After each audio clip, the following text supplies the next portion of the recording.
സ്വർണവും വെള്ളിയും എല്ലാം വിറ്റ് തീർന്നു. ഒന്നും ഇവിടെ ബാക്കി ഇരിപ്പില്ല. ചാലയിലോ മണക്കാട്ട് മുക്കിലോ ചെന്നാ എന്റെ മക്കൾ അവിടെ കാണും. കയ്യിലുണ്ടെങ്കിൽ തരും.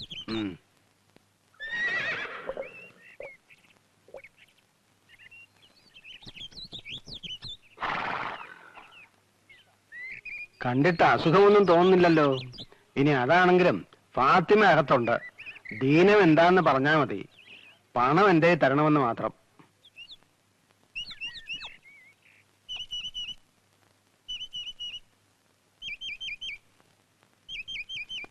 സുഭദ്ര,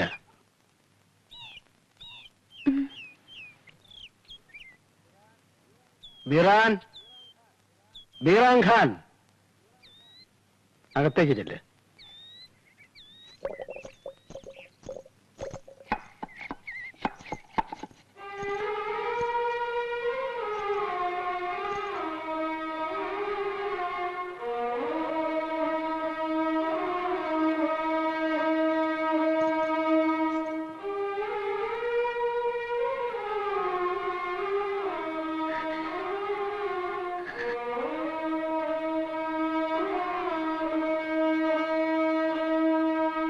എനിക്കറിയാം, എല്ലാം ഭ്രാന്തൻ എന്നോട് പറഞ്ഞു.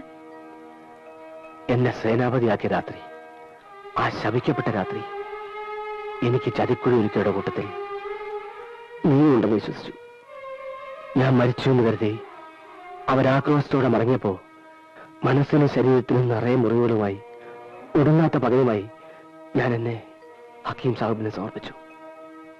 പിന്നങ്ങോട്ട് വ്യത്യസ്തമെങ്കിലും എല്ലാം പൊരുത്തപ്പെട്ടു. എല്ലാം തിരിച്ചറിഞ്ഞപ്പോ സാരമില്ല,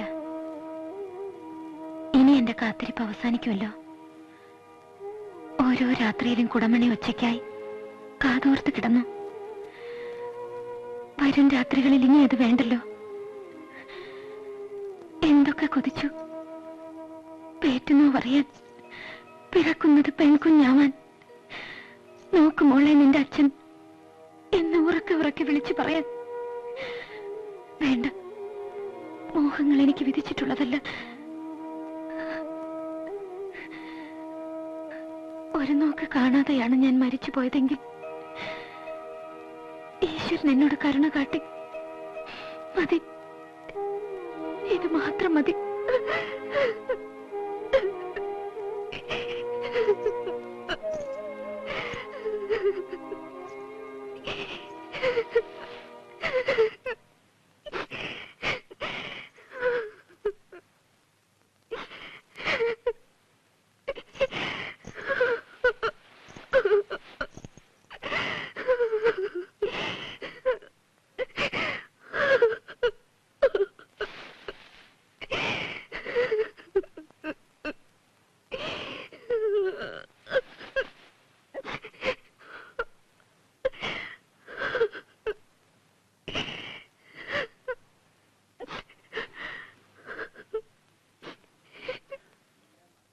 എന്റെ മകൾ ഇവിടെ തനിച്ചാകുമെന്നല്ലേ ഉള്ളൂ.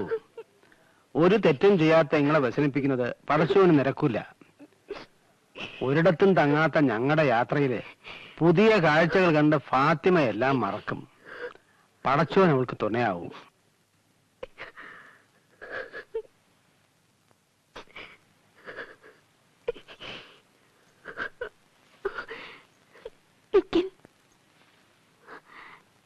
നിങ്ങളെ കുറിച്ച് എപ്പോഴും പറയും. കാണാൻ കഴിഞ്ഞത് സന്തോഷമുണ്ട്. വാപ്പ പറഞ്ഞത് കേട്ടില്ലേ, പൊയ്ക്കോളാൻ. എനിക്കൊരു സങ്കടമില്ല. ഒരാളെ ചൊല്ലി രണ്ടുപേർ കരയണ്ട. എന്റെ കണ്ണുനീർ എനിക്ക് ശീലമായി.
തമ്പുരാനെ, എല്ലാം കഴിഞ്ഞു.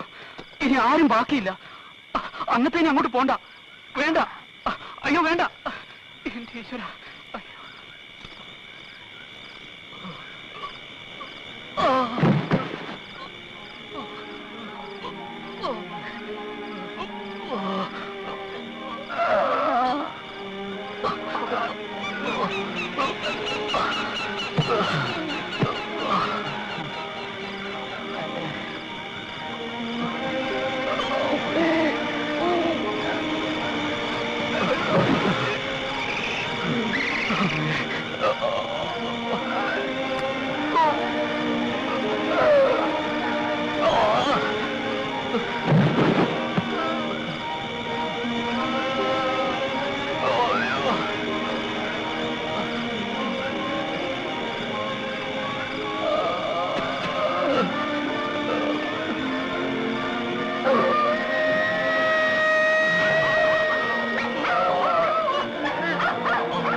என்னால தாங்க முடியல அங்கத்தை. என்ன சாக வச்சிருக்க அங்கத்தை. அங்கத்தை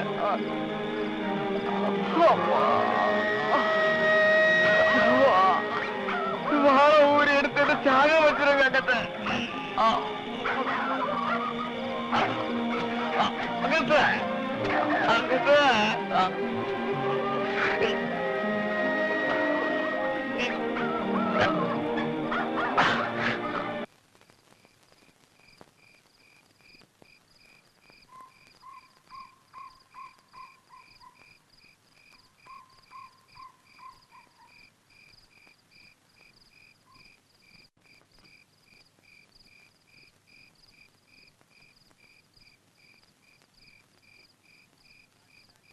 അഗ്നിസാക്ഷിയായി നാം സത്യം ചെയ്ത് ആരും മറക്കണ്ട. നമ്മുടെ എല്ലാ നീക്കങ്ങളും രാജപക്ഷത്തുള്ളവർ അറിഞ്ഞത് എങ്ങനെയാണ്? ആ ഭ്രാന്തൻ എങ്ങനെ മാങ്കോയ്ക്കിലെത്തി? നിങ്ങൾ ആരുടെ നാവിൽ നിന്നാണ് ആ രഹസ്യം ചോർന്നത്? അമ്മയോടോ ഭാര്യയോടോ പറഞ്ഞോ? ഇല്ല. മകനോട്? അനന്തരവനോട്? ഇഷ്ടക്കാരോട് പറഞ്ഞെന്നിരിക്കാം, ചങ്ങാതിയോടാവാം. പിന്നെ തേവടിച്ചിയോട് പറഞ്ഞു? ചെമ്മഴന്തിപ്പിള്ളേ? ശ്രീപത്മനാഭനാണ്, ഞാനല്ല. ഇടയ്ക്കിടയ്ക്ക് മീനാക്ഷിയെ കാണാൻ പോകാറില്ലേ? അവരോടെങ്ങാനും? ഇല്ല. പിന്നെ ആരോട് പറഞ്ഞു? ആരോടും പറഞ്ഞില്ല.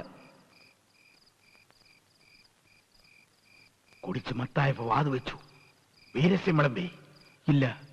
ഈ വാക്ക് ഞാൻ എങ്ങനെ വിശ്വസിക്കും? താൻ ഇപ്പോഴും കുടിച്ചിട്ടുണ്ട്.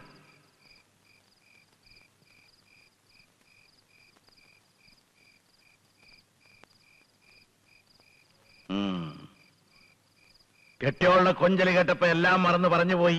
ഇല്ല, കളരി വച്ചേ പിന്നെ ഞാൻ ഒരു പെണ്ണെടുത്തും പോയിട്ടില്ല. തിരുമടത്തിപ്പിള്ളേ? ഇല്ല.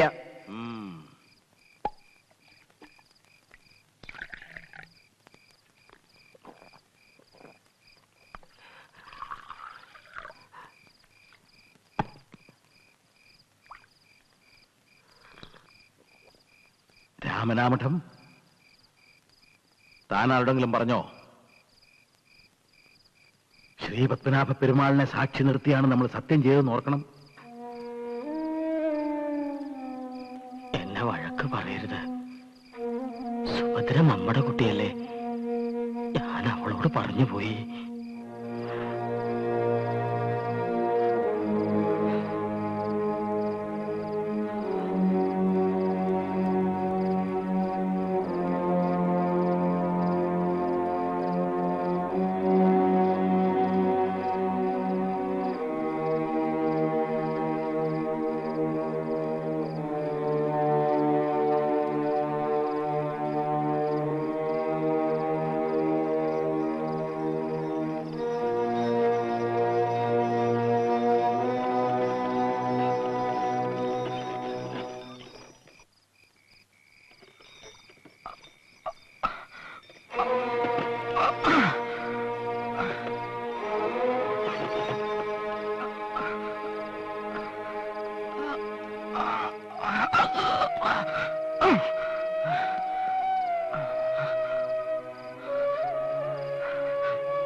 തെറ്റുകാരനല്ലെന്ന് ബോധ്യപ്പെടുത്താൻ ഒരിക്കൽ കൂടി വരുന്നു.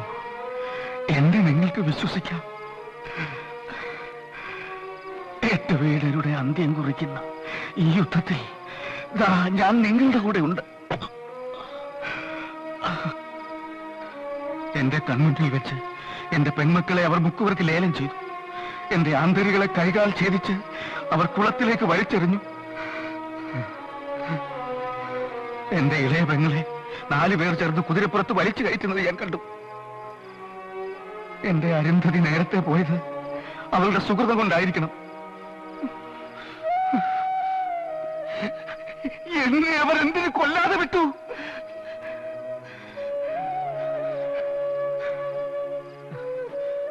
കൊച്ചുതിരുമേനിയോട് മാപ്പ് അപേക്ഷിച്ച് നിശേഷം കീഴടങ്ങണമെന്ന് ഞാൻ പറയുന്നില്ല. കഴക്കൂട്ടത്ത് നടന്ന പോലെ അരിങ്കൊലകൾ ഒഴിവാക്കാനെങ്കിലും ഒരു തന്ത്രമെന്ന നിലയ്ക്ക് അത് ചെയ്തുകൂടെ? ചതിക്ക് ചതിയിലൂടെ വിജയം, കൊലയ്ക്ക് അരിങ്കൊലയിലൂടെ വിജയം.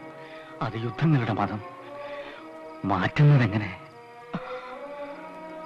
ഞാൻ കഴക്കൂട്ടത്തേക്ക് തന്നെ മടങ്ങട്ടെ.